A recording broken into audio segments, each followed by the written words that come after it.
Hello and welcome once again to an ESO build guide. I'm Dying Legacy and this is the Strom Rage build, a stamina sorcerer for solo content. This is an updated version of my Strom Rage build, freshly updated for patch 35, the Lost Depths. Packing strong single target damage and survivability, this sorcerer doesn't even break a sweat when it comes to soloing veteran dungeons and arenas and overland content. This is a quick build guide. We'll be going over the race, attributes, Munda stones, food, potions, gear, skills, passives, and champion point slottables. The info will be minimal, so I'll only be going over what's necessary. However, do feel free to comment below if you'd like a full detailed guide or if there's anything I can do better. With the intro covered, let's go over the Strom Rage build. Starting with the race, same as usual, it doesn't really matter what you use as an RPG, you play as you prefer. But if you are looking for suggestions, I'd recommend either the Red Guard if you're looking for more sustain, the Khajiit for extra critical damage, or an Orc for extra weapon damage, but any stamina based race will do.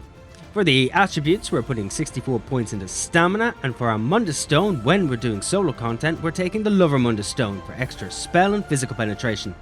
When doing content as part of a group, however, we'll be taking the Thief Munda stone for extra critical rating.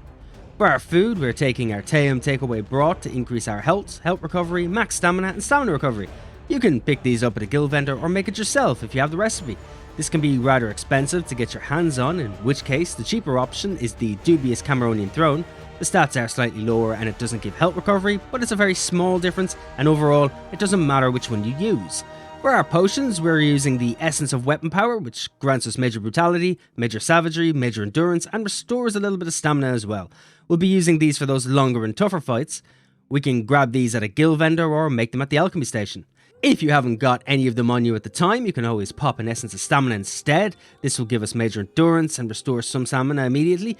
They might not be as useful as weapon power potions, but they are better than nothing and they do drop from almost every mob in Tamriel, so your bag's probably chock full of them. Moving on to the gear now, we have the option to use a Maelstrom bow and payloader ring on this build. They aren't necessary by any means and we have options in their stead which we'll go over first. We are using 7 medium armor pieces on this build, all with the Divine's trait and a stamina enchant. And for the jewellery, we're using the Bloodthirsty trait and weapon damage enchants. For our weapons, we are using a two-ended mace for our front bar with a precise trait and an absorb stamina enchant. For our back bar, we're taking a bow with the infused trait and the weapon damage enchant. Moving on to the sets themselves, starting with the body pieces, which are the chest, waist, hands, legs and the feet. Our first choice is a trial set and it's the Arms of Reliquance set. This is gotten from Cloudrest, and on veteran difficulty you can get the perfected version which adds extra stamina to the set. It's a minor increase compared to the unperfected version from normal difficulty, so it doesn't matter what version you use. The set itself gives us critical chance, minor slayer at all times, and our light and heavy attacks add a stacking damage over time effect to our targets that lasts for 5 seconds and stacks up to 10 times. If you haven't stepped into a trial or want to use something else, you can use Sovereign's Warband set instead, which is gotten in the DLC dungeon Frostvault. This set adds critical chance and offensive penetration, and when you deal critical damage, your critical chance will increase for 5 seconds and can stack for 10 times. At max stats you'll gain minor force.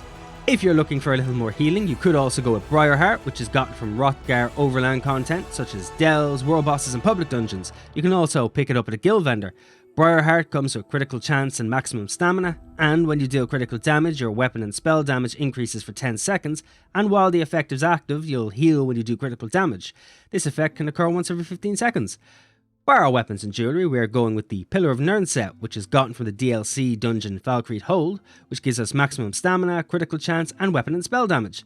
And when you deal damage, you'll deal bleed damage to the target enemy and enemies near the target, and causing them to take bleed damage for 10 seconds. This effect can occur once every 10 seconds. For our monster sets, for our helm and shoulder slots, we have 2 choices. We can use the Bloodspawn set. The helm can be gotten from Spindle Clutch 2 on Veteran, and the shoulders from the Undaunted vendors. This set adds stamina recovery, and when we take damage, we have a chance to gain extra ultimate and to increase our resistances by 3601 for 5 seconds. Another good choice is the Slimecraw set from Where Sewers 1. Again, the helm from Veteran difficulty and the shoulder from the Undaunted vendor. Slimecraw adds critical chance, and it also gives us minor berserk at all times. Now for the Ring of the Pale Order, which is gotten from the Antiquity system. When using this, we'll heal for 20% of all the damage we do. We can't be healed by anyone but ourselves, and the healing we do does decrease when we're in groups. The ring will take up a ring slot obviously, so we'll need to wear our jewellery set on either our shoulder or helm. The slot doesn't matter. We will lose our 2-set bonus from our monster set, but the Payloader ring makes up for it. You can stick with Bloodspawn or Slimecraw for the 1-piece bonus, or you could also use the Magma Incarnate set. The head is found in the Dreadcellar DLC dungeon on Veteran, and again, the shoulder from the Undaunted vendor. Magma Incarnate's first set bonus will give us Magicka and Stamina recovery, which is very good for our sustain. Lastly is the Maelstrom Bow, which is gotten from the Maelstrom Arena, and we'll be using this on our back bar.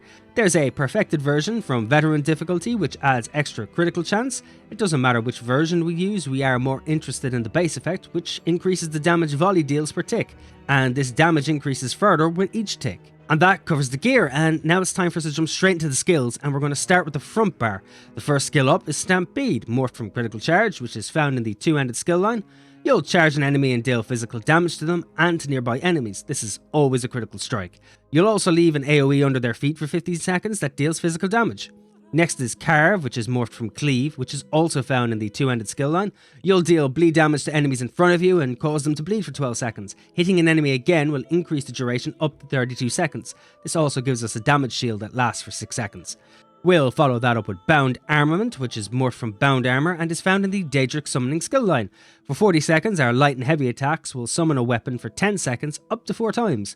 You can reactivate the skill for half the cost, causing the weapons to strike for physical damage every 0.3 seconds, and while slotted, it will increase our maximum stamina by 8%. Onto Crystal Weapon next, morphed from Crystal Shard and found in the Dark Magic skill line. For 6 seconds, this will cause our next 2 light or heavy attacks to deal additional physical damage, and reducing the target's armor by 1000 for 5 seconds. And after casting, our next non-ultimate, used within 3 seconds, will cost 10% less. Next is Summon Unstable Clanfer, morphed from Summon Unstable Familiar, which is found in the Daedric Summoning skill line. This summons a Daedric Clanfer to fight at our side. The Clanfer itself deals physical damage and is capable of AoE and single target attacks. While summoned, you can activate its special ability to heal yourself and the Clanfer. The Clanfer will remain until it's killed. For the ultimate on the front bar, we are using Flawless Dawnbreaker, morphed from Dawnbreaker and found in the Fighter's Guild skill line. You will deal physical damage to enemies in front of you and additional physical damage over 6 seconds. And after activating, will increase our weapon and spell damage by 300 for 20 seconds. That covers the front bar, so next we'll move on to the back bar skills, and first up is Endless Hail, morphed from Volley and found in the Bow skill line. This will rain arrows down, dealing physical damage to enemies in the target area every second for 13 seconds. If you happen to be using the Maelstrom Bow, the damage will increase over the duration of the attack. Next is Hurricane, morphed from Lightning form and found in the Storm Calling skill line. You'll buffet nearby enemies with wind, dealing physical damage for 20 seconds. The area size and the damage it deals increases the longer the buff is up. While in this form, you gain Major Resolve and Minor Expedition. We're also using Consuming Trap, morphed from Soul Trap and found in the Soul skill line. This deals magic damage for 20 seconds, and if the affected enemy dies, it will fill an empty soul gem and restore Magicka, stamina and health to you.